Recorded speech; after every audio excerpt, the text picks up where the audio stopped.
सचिन बिश्नोई ਨੂੰ ਭਾਰਤ ਦੇ ਵਾਲੇ ਕੀਤਾ ਗਿਆ। ਇਸੇ ਤਹਿਤ ਟੀਮ ਦੁਆਰਾ ਜਿਹੜੀ ਹੈ ਪ੍ਰੈਸ ਵਾਰਤਾ ਕੀਤੀ ਜਾ ਰਹੀ ਹੈ। ਸਿੱਧਾ ਲੈ ਚੱਲਦੇ ਹਾਂ। और जून ऑफ लास्ट ईयर तो ऑलमोस्ट 13 महीने का कॉन्टिन्यूस एफर्ट है, जिसके कारण से आज ये एक्स्ट्राडिशन हो पाई है। सर, इसका बैकग्राउंड क्या है? कितने केस इस पर दर्ज पहले के और ये लॉरेंस से किस पे जुड़ा हुआ है? देखिए, अभी तक जो ऑन रिकॉर्ड केसेस हमने कोलेट किए हैं, अभी इसकी इंटरोगेशन बड़ी प्रिलिमिनरी स्टेज पे है। 4 केस राजस्थान के हैं, 4 केस पंजाब के हैं, 1 केस सरसा हरियाणा का है। स्पेशल सेल के 2 केस हमारे न्यू दिल्ली रेंज के हैं, जिसमें एक अटेम्प्ट टू मर्डर का है। इन्होंने एक आरपी गुप्ता करके कोई प्रॉपर्टी डीलर है मोहन गार्डन का, उस पर गोली चलवाई थी इनके सिंडिकेट ने। और एक केस इन पे मकोका का है, जिसमें एक्सप्लोसिव एक्ट भी लगा है, क्योंकि जब प्रियव्रत फौजी और इनके साथी अरेस्ट किए गए थे तो उनसे अंडर बैरल ग्रेनेड लॉन्चर्स और हैंड ग्रेनेड्स मिले थे।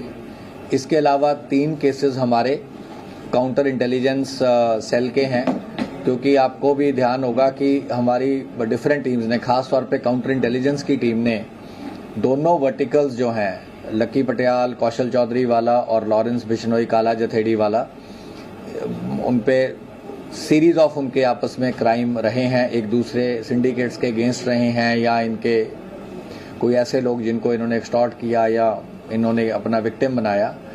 तो वो एक काफ़ी देर से लगातार ये कार्रवाई चल रही है।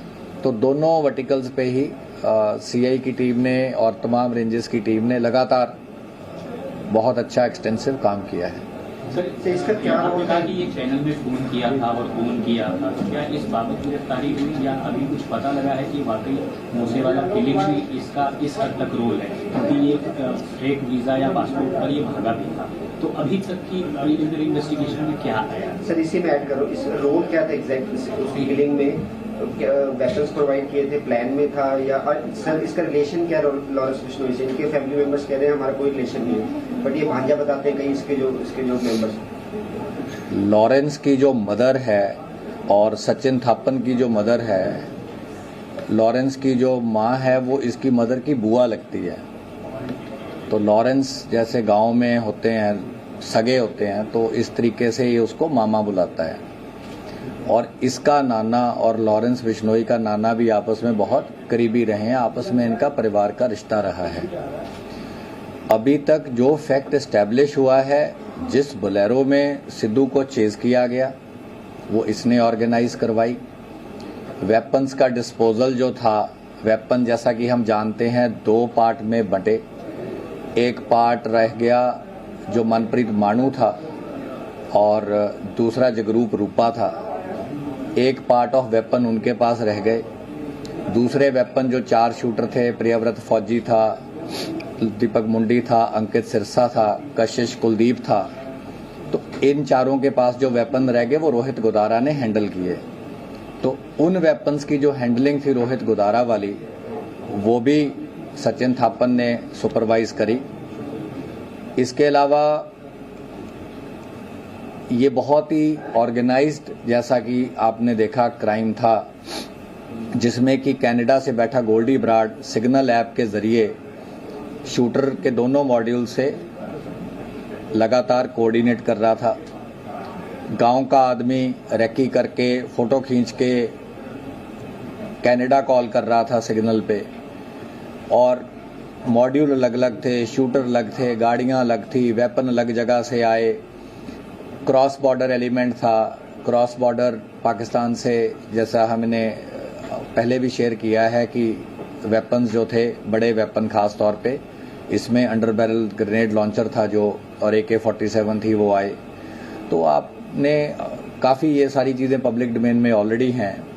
तो ये जितना ऑर्गेनाइज्ड एफर्ट था, उस हिसाब से ये एक आदमी का काम नहीं था। सचिन थापन, क्योंकि लॉरेंस का बहुत करीबी है, उसका रिश्तेदार भी है, उसके गांव का भी है, तो ये बाहर बैठा था। विक्रम बराड़ दुबई में था, ये उस दिन तो दुबई में था, 2 दिन बाद ये बाकू अजरबैजान चला गया था। गोल्डी कनाडा में था, और इनके 1-2 और साथी भी थे जो डिफरेंट कंट्री से अलग अलग कोऑर्डिनेशन कर रहे थे।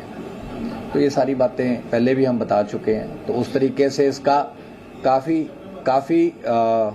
टच पॉइंट्स पे इसका अहम रोल था।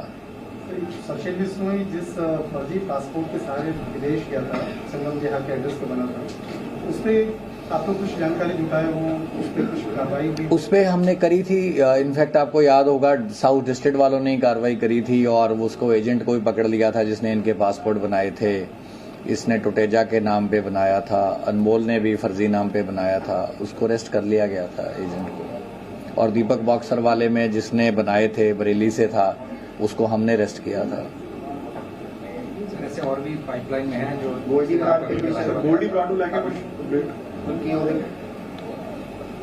देखो, जो हमारे मेजर केसेस हैं जिनमें हमारे आरसीएन खुला है, कईयों में क्या होता है कि मेजर केस डिफरेंट स्टेट्स या एजेंसीज के भी होते हैं, तो एक कोलैबोरेटिव एफर्ट है, वो लोग भी एफर्ट कर रहे हैं। अब आगे का क्या होगा उसको मैं आपको फ्यूचरिस्टिक प्रेडिक्ट तो नहीं कर सकता, लेकिन जो एक ऑर्गेनाइज क्राइम को टैकल करने का प्रयास है वो हमारा लगातार जारी रहेगा।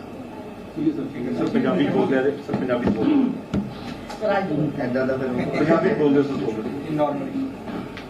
पंजाबी तुसी लग तो ले लियो ना। ठीक है, लग सर एक बाइट कर देते हैं।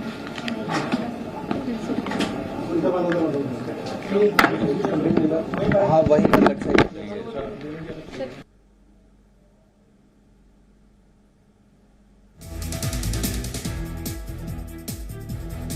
ਸੋ ਖਾਸ ਤੌਰ ਤੇ ਦਿੱਲੀ ਸਪੈਸ਼ਲ ਸੈੱਲ ਦੀ ਟੀਮ ਜਾਂ ਫਿਰ ਕਹਿ ਲਈਏ ਕਿ ਸਪੈਸ਼ਲ ਸੀਪੀ ਪ੍ਰੈਸ ਵਾਰਤਾ ਦੇ ਜ਼ਰੀਏ ਤਮਾਮ ਤਫਸੀਲ ਦੇ ਨਾਲ ਉਹਨਾਂ ਨੇ ਜਾਣਕਾਰੀ ਸਾਂਝੀ ਕੀਤੀ ਕਿ ਕਿਸ ਕਦਰ ਜਿਹੜਾ ਇਹ ਸਚਿਨ ਬਿਸ਼ਨੋਈ ਨੂੰ ਜਿਹੜਾ ਭਾਰਤ ਦੇ ਹਵਾਲੇ ਕੀਤਾ ਗਿਆ, ਭਾਰਤ ਲਿਆਂਦਾ ਗਿਆ।